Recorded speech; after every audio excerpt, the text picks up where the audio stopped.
नमस्कार। आज हम एक बहुत ही खास, बहुत प्रसिद्ध और प्राचीन हिंदू त्योहार पर बात करने वाले हैं। उड़ीसा के पुरी में होने वाली जगन्नाथ रथ यात्रा।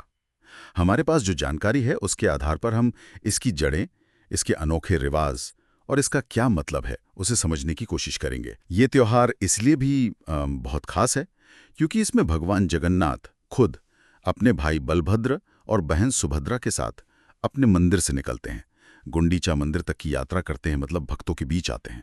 हाँ, बिल्कुल। और ये सिर्फ एक यात्रा या जुलूस नहीं है।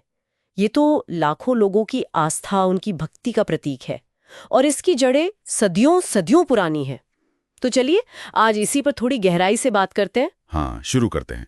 इसकी आध्यात्मिक और ऐतिहासिक जड़ों से ये परंपरा आखिर कितनी पुरानी मानी जाती है? देखिए, जगन्नाथ मंदिर जो है वो भारत के 4 धामों में से एक है। अच्छा। जब देश के 4 कोनों में जो सबसे पवित्र तीर्थ स्थल हैं उनमें से एक। हाँ। तो ये अपने आप में बहुत महत्वपूर्ण है।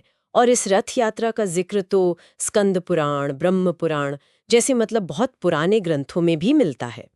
मान्यता यही है कि भगवान जगन्नाथ विष्णु या कृष्ण के ही रूप हैं, बलभद्र जी बलराम के और सुभद्रा उनकी बहन। और ऐतिहासिक तौर पर देखें तो ये जो भव्य मंदिर आज हम देखते हैं, ये कब बना? ये जो अभी का मंदिर है ये 12वीं सदी में पूर्वी गंग वंश के राजा थे अनंत वर्मन चोड़गंग, उन्होंने बनवाया था। अच्छा, 12वीं सदी में। हाँ, पर ऐसा नहीं है कि पूजा उससे पहले नहीं होती थी। और जो महान दार्शनिक आदि शंकराचार्य थे उन्होंने भी पुरी को एक अहम तीर्थ के रूप में स्थापित करने में भूमिका निभाई थी। ठीक है, अब आते हैं इस यात्रा के रिवाजों पर जो इसे इतना अनूठा बनाते हैं। ये यात्रा जगन्नाथ मंदिर से शुरू होकर गुंडीचा मंदिर तक जाती है। करीब 3 किलोमीटर का रास्ता है। तो इसमें मुख्य रस्में क्या क्या होती हैं? हाँ, इसमें कई महत्वपूर्ण पड़ाव हैं, कई रस्में हैं। यात्रा से कुछ दिन पहले होती है स्नान पूर्णिमा। स्नान पूर्णिमा? हाँ, उस दिन देवताओं को 108 घड़ों के पवित्र जल से स्नान कराया जाता है। एक तरह का अभिषेक समझ लीजिए। 108 खड़े, वाह! और इसकी ठीक बाद वो अंसर वाला समय आता है ना, जिसके बारे में लोग काफी जानना चाहते हैं। बिल्कुल। स्नान के बाद एक तरह से मान्यता है कि देवता बीमार पड़ जाते हैं। ये एक दिव्य लीला का हिस्सा है। बीमार पड़ जाते हैं? हाँ, उन्हें आराम और खास देखभाल की जरूरत होती है। तो वो 15 दिनों के लिए अनसर काल में चले जाते हैं। इस दौरान वो भक्तों को दर्शन नहीं देते, एकांत में रहते हैं। भक्त उनकी सेवा करते हैं, उनके ठीक होने की कामना करते हैं।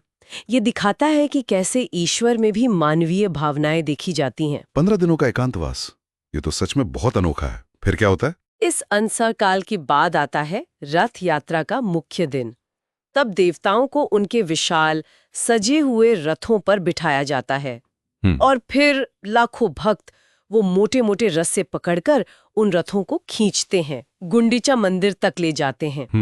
देवता फिर गुंडीचा मंदिर में 7 दिनों तक रुकते हैं। अच्छा, वहाँ 7 दिन का प्रवास होता है। हाँ, उसके बाद होती है बहुड़ा यात्रा, यानी मुख्य मंदिर में वापसी की यात्रा। वापसी यात्रा। और वापसी पर एक और बहुत खास रस्म है सुनाबेशा। सुनाबेशा? हाँ, जब देवता वापस मंदिर के सिंहद्वार पहुंचते हैं तो उन्हें सोने के बहुत भारी, बहुत सुंदर आभूषणों से सजाया जाता है। वो नजारा देखने लायक होता है। सच में, ये सारे अनुष्ठान मिलकर एक पूरी कहानी कह रहे हैं। अब उन रथों की बात करते हैं। वो विशाल रथ, सुना है हर साल नए बनते हैं। हाँ, ये बिल्कुल सच है और यात्रा का एक बहुत ही महत्वपूर्ण और आकर्षक हिस्सा है। तीनों देवताओं के लिए अलग अलग रथ होते हैं। अलग अलग? हाँ।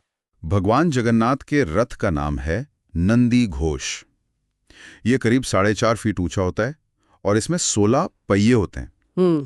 बलभद्र जी का रथ तालध्वज कहलाता है। वो लगभग 44 फीट ऊंचा, 14 पहियों वाला। और देवी सुभद्रा का रथ है दर्पदलन, करीब 43 फीट ऊंचा और उसमें 12 पहिए होते हैं। इतने ऊंचे?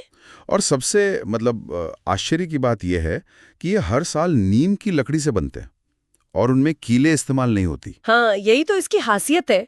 हर साल खास तरह की नीम की लकड़ी चुनी जाती है और पारंपरिक तरीकों से बिना किसी धातु की कील का इस्तेमाल किए ये रथ बनाए जाते हैं। कमाल है। ये सदियों पुरानी जो हमारी शिल्प की परंपरा है उसको जिंदा रखने का प्रतीक है। और शायद ये सृष्टि की नश्वरता और निरंतर नवीनीकरण का भी प्रतीक है। मतलब चीजें बनती हैं, खत्म होती हैं, फिर नहीं बनती है। अद्भुत, वाकई। अच्छा, अब अगर इसके सांस्कृतिक महत्व की बात करें तो वो क्या है? इसका समाज पर क्या असर है? देखिए, इसका सबसे बड़ा संदेश है समानता और समावेश का। रथ यात्रा के दिन कोई जाति, कोई पंथ, कोई लिंग भेद नहीं होता। कोई भेद नहीं है। नहीं, कोई भी व्यक्ति, चाहे वो किसी भी पृष्ठभूमि का हो, वो रथ की रस्सी खींच सकता है, भगवान की सेवा में हिस्सा ले सकता है। ये सामाजिक एकता का एक बहुत शक्तिशाली जीवंत उदाहरण है। ये दिखाता है कि भारत की अनेकता में एकता कैसे झलकती है। और अब तो ये सिर्फ भारत तक ही सीमित नहीं रहा है ना? बिल्कुल, दुनिया भर में इसकी पहचान बनी है। बिल्कुल। आइस्कॉन मतलब international society for Krishna consciousness और दूसरी संस्थाओं ने न्यूयॉर्क, लंदन, दुनिया के कई बड़े शहरों में रथ यात्रा का आयोजन शुरू किया है। इससे भगवान जगन्नाथ का जो प्रेम और भक्ति का संदेश है, वो पूरी दुनिया में फैला है। ये तो बहुत अच्छी बात है।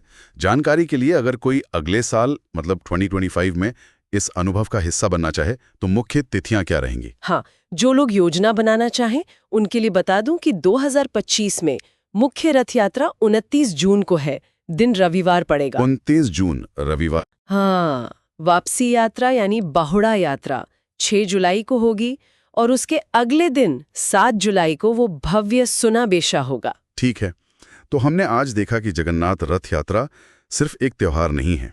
ये इतिहास, आध्यात्म, कला और सबसे जरूरी सामाजिक समरसता का एक अनूठा संगम है।